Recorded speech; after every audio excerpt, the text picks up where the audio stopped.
ሰላም።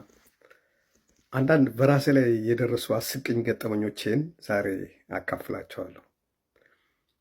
በጣሊያን ሀገር አንድ እስራኤላዊ ጓደኛ ነበረኝ። አንድ ህንፃ ላይ እኔ ሁለተኛ ፎቅ፣ እሱ ሶስተኛ ፎቅ እኖራለን። የህንፃው መግቢያ አንድ ነው። ብዙ ጊዜ እንገናኛለን። በሆነ ሰዓት ላይ እኔም እግሬን አሞኝ ጄሶ ነበርኩኝ። እግሬን ኦፕሬሽን አድርጌ ጄሶ ላይ ነበርኩ። እሱም ራሱ ከሞተር ላይ ወጥቆ ተጎቶ ተሰብሮ ስለነበረ እሱ በጄሶ ሆኖ በክራንች ይሄድ ነበር እና የዛን ሰሞን ከቤታችን ቅርብ የሆነ አንድ መቀመጫ ያለበት ፓርክ ሄደን ቁጭ ብለን እናወራ ነበር እና እኔ ነኝ በደንብ ማላውቀው እንጂ እሱ ለካ በደንብ ያቀኛል። ስለ ኢትዮጵያና ስለ ኢትዮጵያውያን በደንብ ያውቃል። እስራኤል ስለነበረ እስራኤል ከአንዴም ሁለቴም እንደውም 3 ጊዜም ሊሆን ይችላል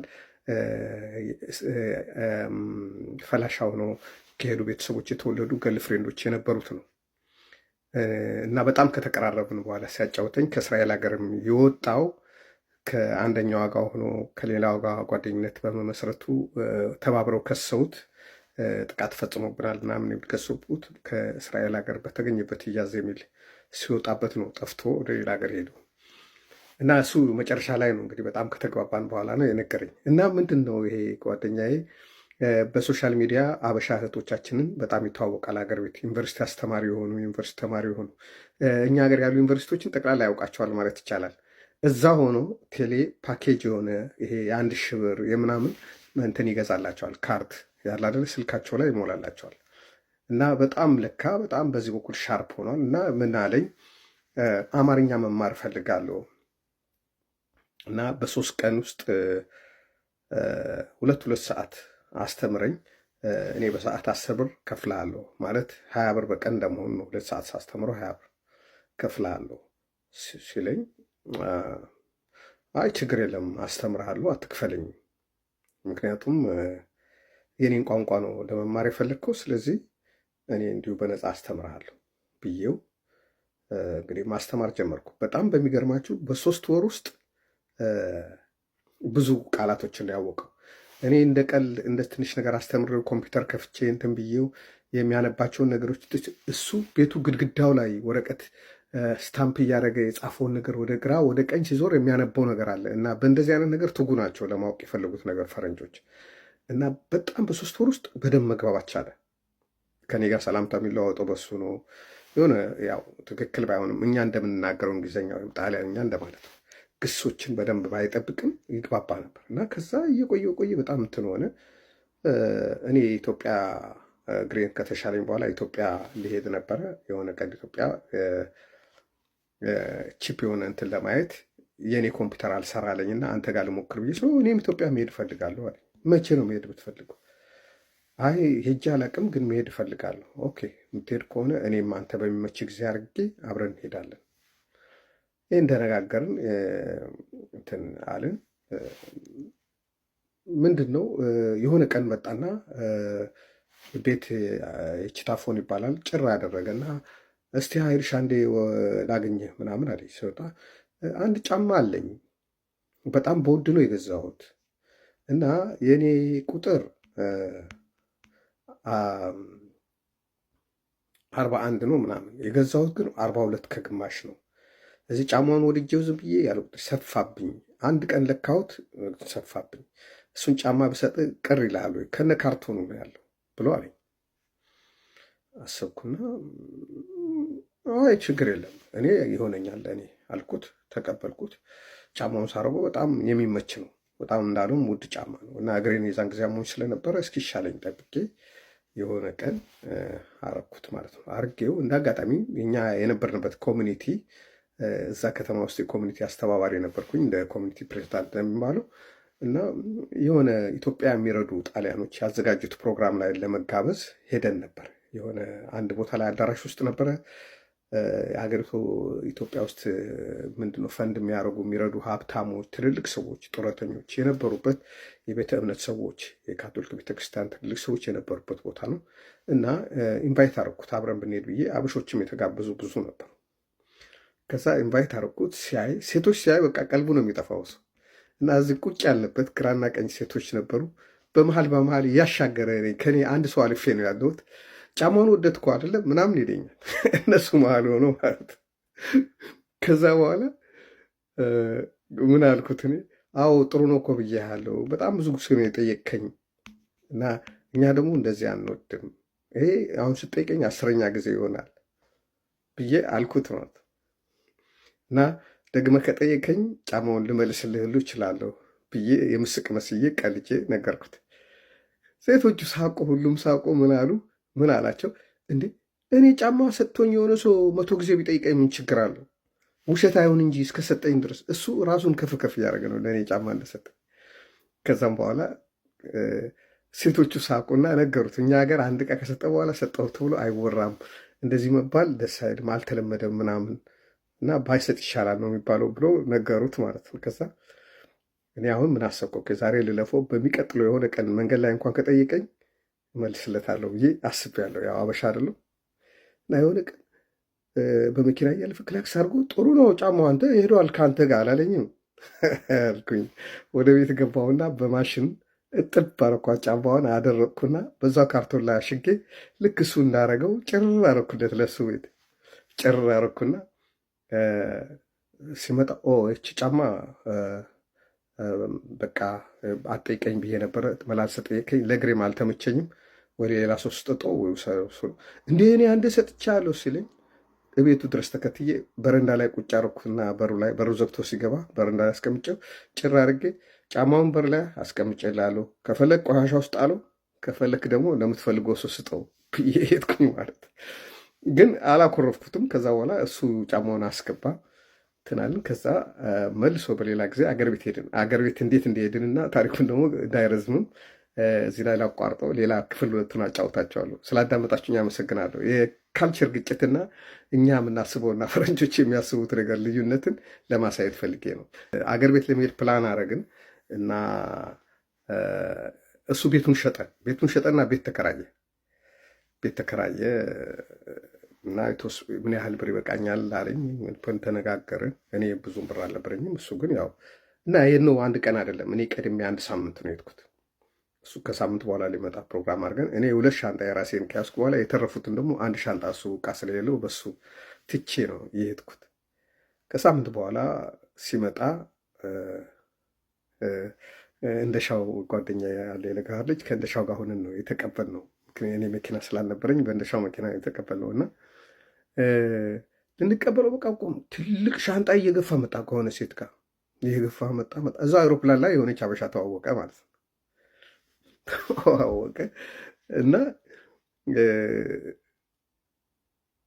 እሷን ሳልሸኝ የትም አልሄድም አለ። ልክ የሚያውቀው ሀገር ይመስል እሷ የክፍለ ሀገር ልጅ ነኝ ብላለች። የሆነ ግን ሆቴል ይዛለች፣ ናሽናል ሆቴል ይሁን የሆነ ይዛለች። አብዮት ጋ ነው